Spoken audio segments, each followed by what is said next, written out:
We annually spend on military security alone more than the net income of all United States corporations. Now, this conjunction of an immense military establishment and a large arms industry is new in the American experience. The total influence, economic, political, even spiritual, is felt in every city, every state house, every office of the federal government. We recognize the imperative need for this development, yet we must not fail to comprehend its grave implications. Our toil, resources, and livelihood are all involved. So is the very structure of our society. In the councils of government, we must guard against the acquisition of unwarranted influence, whether sought or unsought, by the military-industrial complex. The potential for the disastrous rise of misplaced power exists and will persist. We must never let the weight of this combination endanger our liberties or democratic processes. We should take nothing for granted. Only an alert and knowledgeable citizenry can compel the proper meshing of the huge industrial and military machinery of defense with our peaceful methods and goals, so that security and liberty may prosper together. In the CIA, we didn't give a hoot about democracy. I mean, it was fine if a government was elected and would cooperate with us, but if it didn't, then democracy didn't mean a thing to us. And I don't think it means a thing today. There is a faction within the lobby-prone and electorally driven visible establishment in the United States, which can be labeled as the conservative suprematist wing of the Pax Americana oligarchic regime. This faction aims at reverting the financial debasement of the U.S. dollar-centered international trade and banking system. This trade and banking system is, actually, a full-fledged economic dominance regime, meaning that it portrays the primacy of the American privately owned issuance of monetary liabilities in the form of banking-created currency. Thus, the debt-centered form of money with which we are all acquainted, works as a vacuum cleaner device that sucks off wealth from the entire world population, including the U.S. population, and, through the dollar, it does so for the benefit of the U.S.-centered globalist oligarchy. The conservative suprematist wing faction of the Pax Americana oligarchic regime in the United States is opposed by the transhumanist suprematist wing, a warmonger and totalitarian faction aiming at suppressing all existing mechanisms that prompt people's financial and political sovereignty, and instead giving way to dystopian projects of digital, sanitary, and ideological global enslavement. The transhumanist suprematist wing also belongs to the Pax Americana oligarchic regime. Both wings belong to the same governance device, one that brings about artificially induced material scarcity and unrestrained social competitiveness, thus causing social deprivation and anomie. Let's keep in mind that neither of both wings, as they have hereby been named, call themselves officially in this way. These definitions are, of course, our channel's understanding. What follows are excerpts of recent public statements by representatives of the conservative suprematist wing. In this case, elected members of the United States Congress publicly declare their priorities and goals, by also drawing a programmatic line between themselves and the transhumanist suprematist wing, to which, as already mentioned, they do not refer in this manner. These excerpts are samples of case in point, whereby our comments highlight and explain the ideological spin at the helm of the conservative suprematist wing faction's views.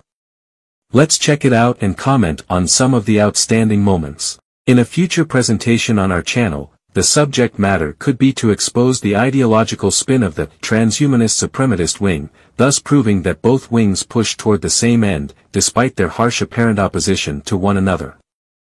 Well, thank you for being here today for our press conference on what I describe as the most important issue that's getting the least amount of attention relative to its importance in our country.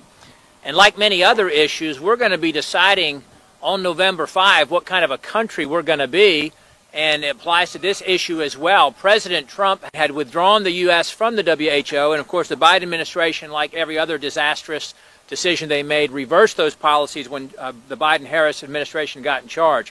Well, later this week, the UN is going to hold a quote, Summit for the Future. And they're going to produce, this is right from their website, an intergovernmentally negotiated, action-oriented pact for the future with a chapter on transforming global governance. Ascending beyond the powers being sought by its subordinate agency, the WHO, the UN is seeking even broader and more powerful authority, as you will hear a lot about today. The Biden-Harris administration apparently intends to fully support the surrender and compliance of the U.S. to the UN in these endeavors.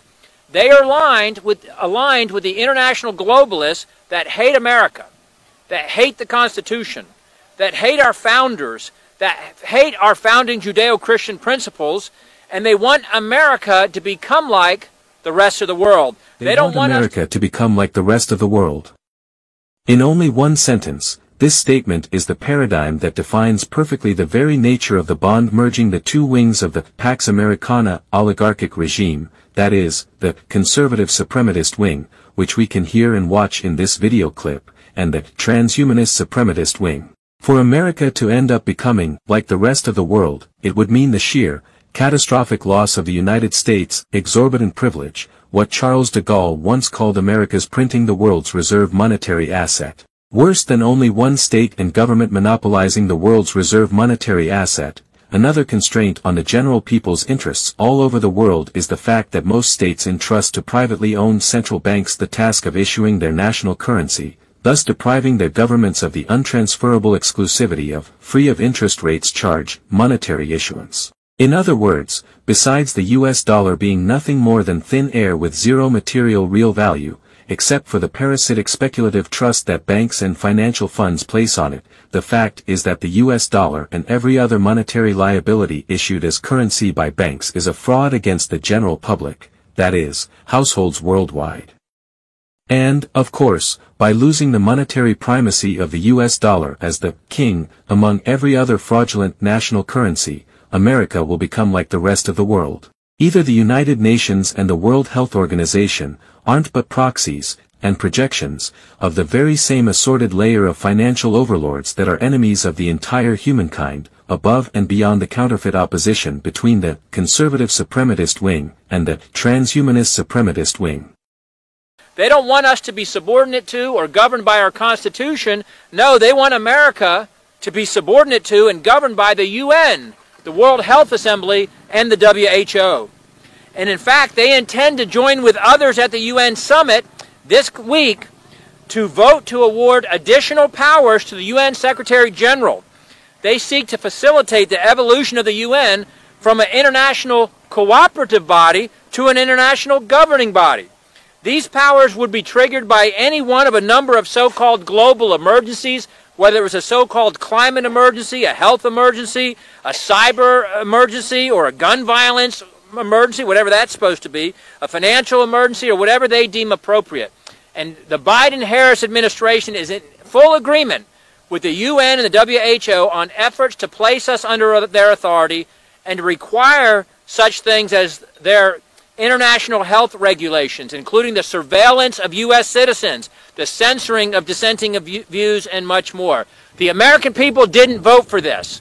The American people didn't vote for this. Yes, it didn't, since it was never told before about the truth.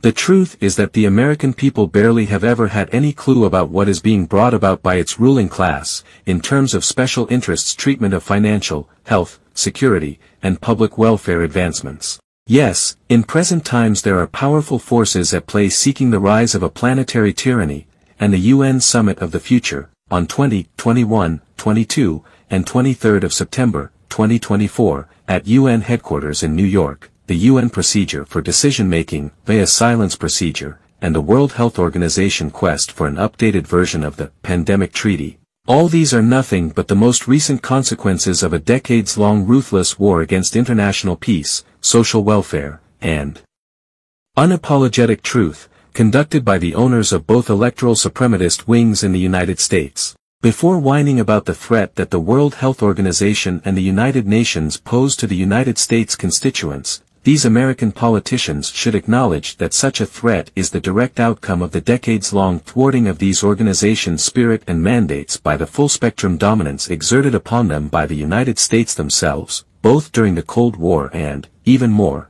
after its ending. So much so, that this threat is now looming upon the entire humankind, not just the U.S. population. And they don't support this, and it's up to the people's representatives, that's us gathered here today, to have a responsibility to expose this and to reject this. The U.S. should defund the WHO again. We should withdraw from the WHO. Any agreements with the WHO or the UN should require Senate approval or disapproval. And a bipartisan House majority voted to require Senate approval just last week with Tom Tiffany's bill on the House floor. So I'm proud to be joined here by my House colleagues and others who are appropriately concerned and educated, informed, and leading on this issue. Again, this is the most important issue that's getting the least amount of attention relative to its importance and its impact on our country and on the American people. And with that, I yield to the gentleman from South Carolina, Ralph Norman. Thank you, Congressman Good. I want to thank Frank Gaffney, Tony Perkins, all my colleagues for taking a lead role in this. As Congressman Good said, this is probably, other than our financial crisis this country's in, the most important issue to call attention to. The Summit of the Future will happen on September 22nd, 23rd. And folks, what that will do is cede America's authority, America's sovereignty to basically China. China is defined as a developing country. It is the number 2 economy behind America. It's not developing. It will cede our decision-making ability to China. That's what you need to know. Let me read out what the Secretary General, Antonio Guterres, his policy brief 2, issued on March of 2023. I propose that the General Assembly provide the Secretary General and the United Nations system with a standing authority to convene and operationalize automatically an emergency platform in the event of a future complex global shock of sufficient scale. Guess who determines that? The World Health Organization. It reveals in their definition a possible global shock, including large-scale climate or environmental events, determined by who? The Secretary General. Future pandemics. We all endured what the problem we had with the latest virus. High-impact events, involving a biological agent, determined by who? The World Health Organization. Disruption of global flows of goods, determined by who? Not America, but the WHO under the Secretary General. Not only that, it requires a 5% payment by the United States every year of our total medical dollars spent, which are in the trillions. Bottom line, we cannot let this go. This is a top-line issue that America must be made aware of. It's got to go through the Senate, where it requires 60 votes.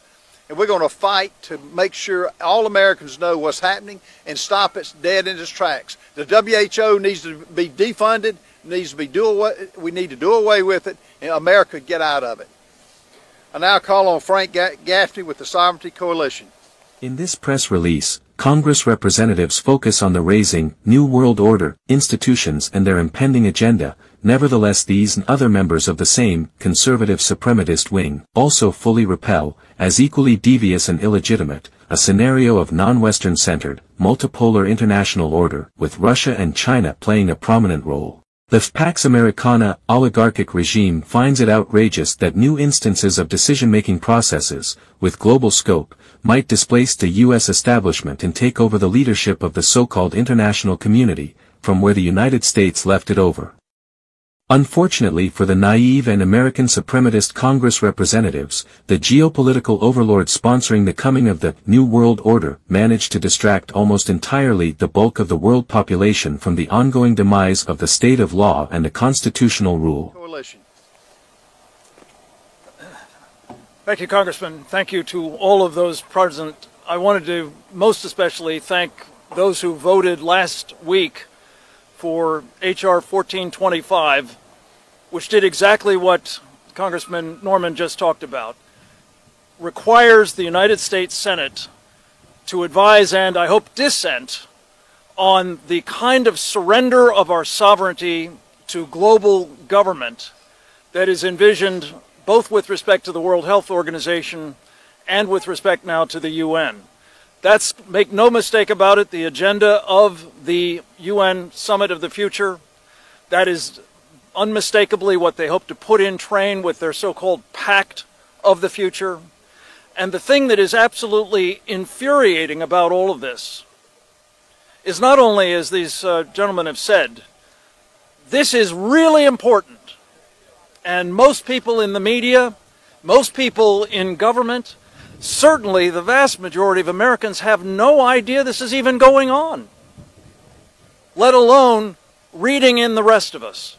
So it seems to me that what is needed now is not only to have the Senate charged, as with the World Health Organization's International Health Regulation Treaty, also the Pact for the Future.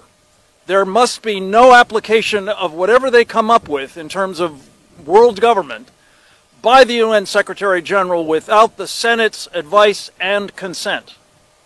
And secondly, I call here today on former President Donald Trump to use his platforms to address and draw out his opponent, the Vice President of the United States, on whether or not she supports world government. And if she doesn't, for her to disavow what the Biden administration is doing right now to try to bring it about. Thank you very much. Next up is Andy Biggs. Thank you, Frank, and thanks to Bob and Ralph for organizing this, and for all who are standing with us, and my colleagues, and those who are concerned about this. You know, this administration has attacked United States sovereignty since day one. They've done it by attacking our geographical integrity, and now they want to cede our sovereignty over to the United Nations, and in particular the World Health Organization. It's important to understand that how critical it is that we let the American people know how dangerous this administration is and their policies are. So, when we think about it, $850 million, that's our annual assessment today to the World Health Organization. But we consistently pay more than our assessment. Why is that? Because this administration wants to pay more. And we're the folks at the United Nations working hand in glove with the World Health Organization to have their way. We would be spending even more. And we'd be spending more to become enslaved to them because of the things that my previous speakers, my co-speakers have said.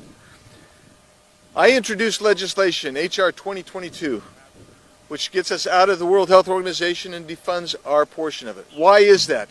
It's because the World Health Organization has become captured. It's been captured by our international adversary, China. We saw that as a result of the COVID-19 issue and how the World Health Organization protected Xi Jinping and the Chinese.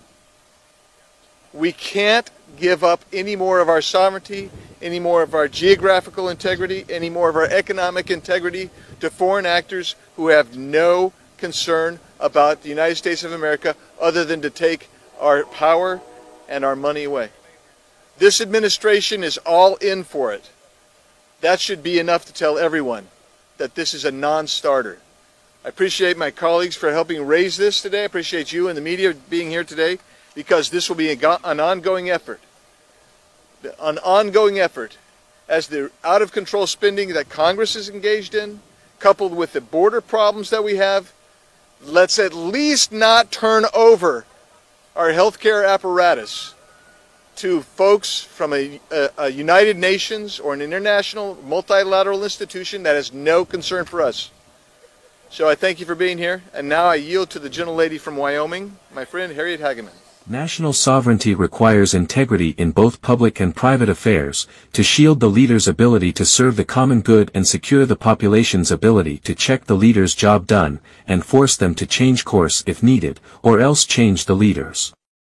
This ability is lost in the Western world. In many other geopolitical regions, this void of tangible significance in the alleged moral superiority of the Western democracies has led to a devaluation of Western societies as a role model for economic development and national governance. The countries pertaining to the G7 club, the European Union, and the NATO alliance, are rapidly losing consensus, both inward and abroad, as a community of successful social regimes acknowledgeable by the self-styled keyword, democracy. Harriet Hageman. Thank you. In my home state of Wyoming, we have common sense, something that seems to be sorely lacking in the Biden-Harris administration. Wyomingites that I have spoken with consistently ask why this administration would push to fund any organization that has clearly come under the control of the Chinese Communist Party. They wonder why Biden and Harris would try to enter into unconstitutional agreements with foreign entities that would force Americans to give up their sovereignty. It is worth noting that the bulk of the WHO's budget comes from voluntary contributions from multiple countries and organizations. Throughout the past decade, the United States has donated billions of taxpayer dollars, making us the WHO's largest financial contributor. Over this time, the CCP has exerted an expanded influence and corrupted the organization's data, research, and information sharing.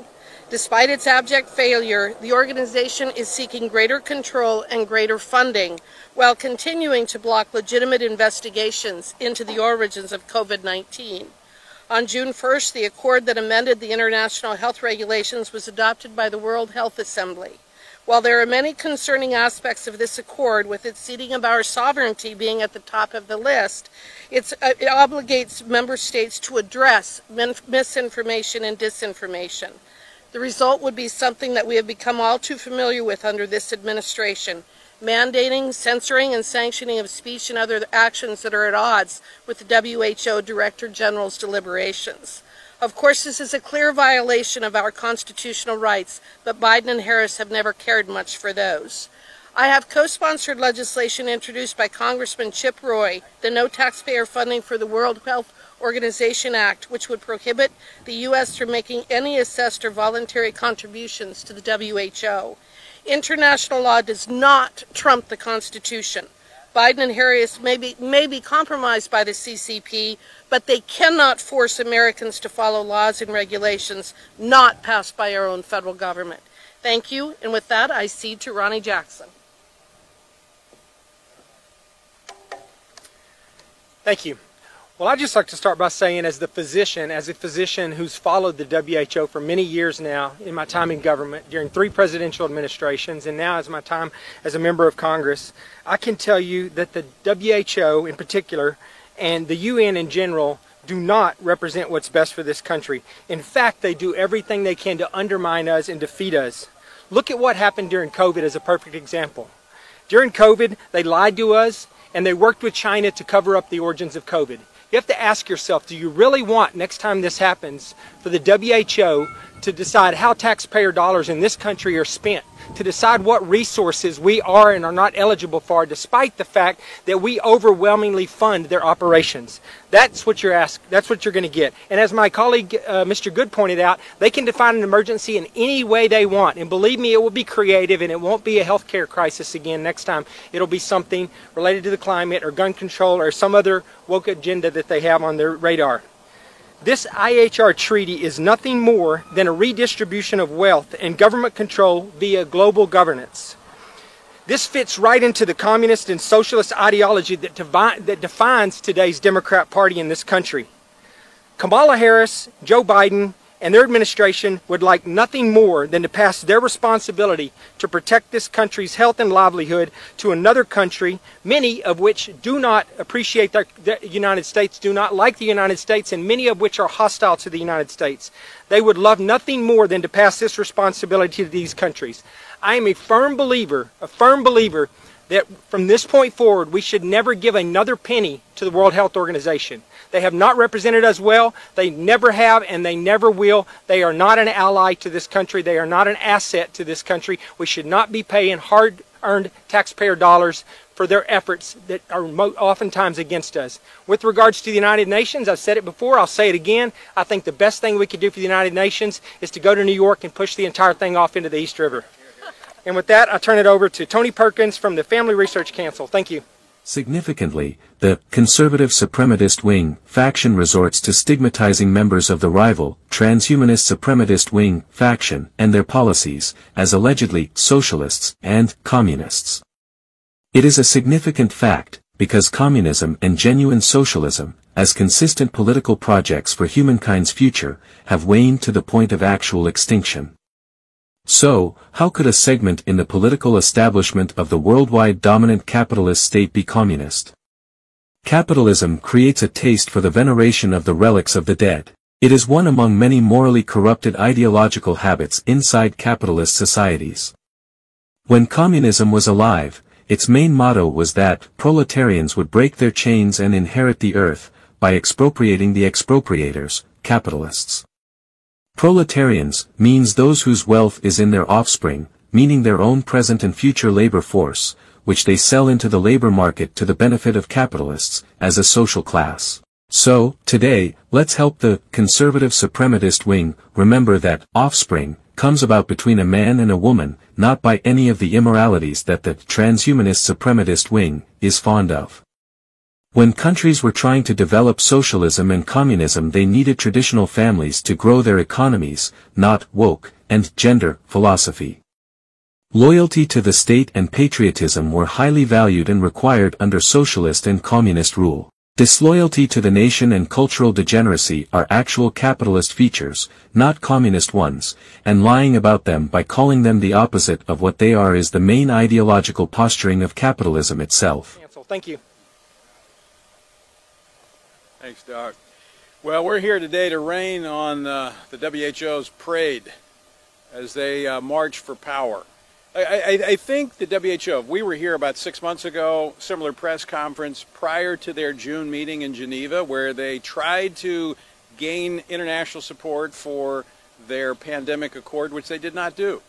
And I'm becoming convinced that the WHO thinks that the rest of us have brain fog from COVID, and they're just going to keep trying this over and over again. But the facts do not change. This is a global power grab. And when you look at the various aspects that this would touch, in particular that have been touched on, that are very concerning, is their focus on so-called disinformation. What we recently saw in Brazil with X is a prime example of what governments would be doing, being empowered by the WHO's pandemic accord, calling on governments to silence and censor dissenting voices. You know, in America, we cherish the First Amendment. We cherish our freedom, and we cherish our families. Both are endangered under this pandemic accord. And I echo the calls here today, number one, to defund the WHO and get the United States out of it. But secondly, any agreement that is advanced by this administration, signed on to, should be submitted to the Senate for ratification and be treated as it is, as a treaty. So I thank these members of Congress for continuing to bring attention to this. While many ignore it, the WHO continues their march for power, and they will not stop. And it's going to be incumbent upon this Congress, this institution, stopping and protecting the American public from the WHO. And with that, I turn it over, is Chip here? Reggie Littlejohn. Reggie Littlejohn, co-founder of Sovereignty Coalition and president of Anti-Globalist International. Thank you to Representatives Bob Good and Ralph Norman and my other colleagues here, including my co-chair, Frank Gaffney, for organizing this press conference. 1425 was an outstanding victory, which can prevent the depredations of the World Health Organization from moving forward without Senate consent. But we need an equally strong measure in respect to the United Nations. The United Nations Pact for the Future is going to be the deliverable at the Summit for the Future, which is this weekend, and nobody knows about it. So in the Summit for the Future, they're going to approve a platform, an emergency platform that will operationalize automatically in the case of a complex global shock. What does it mean to operationalize automatically? It means that once they have passed it through the United Nations, they don't have to ask other countries to approve it. They will just go forward with their protocols. And how did they approve this? It's being adopted by something called the silence procedure. The silence procedure. This is a pact. A pact is a form of treaty. It's supposed to go through the ratification process internationally. Instead, they're doing it where they submit a draft, and if nobody objects to it, then it's adopted. Adopted. And then it's noted that it was adopted at the actual Summit for the Future. So this is absolutely unconstitutional. Not only that, it's against the Charter of the United Nations. They are trying to expand their powers. They're doing an end run around their own charter through the silence procedure. We need to raise the alarm about this, and we need to stop it. Thank you. Apart from defunding the World Health Organization and getting the United States out of it, these Senate representatives should mention the need to propose an alternative to both the WHO and the UN, for instance, by seeking convergence with countries like Russia and China, among others. These Senate representatives should publicly recall to their constituents that the U.S. performed at least 81 overt and covert known interventions in foreign elections, from 1946 to 2000. During the Cold War alone, the U.S. engaged in 64 covert and 6 overt attempts at regime change worldwide. During these subversive foreign interventions, the U.S. government acted against the sovereignty of each one of these countries. But now, the conservative suprematist wing faction feels that U.S. sovereignty is threatened. With this record, how can global governance today be a threat to U.S. sovereignty if not by the very doing of the U.S. itself?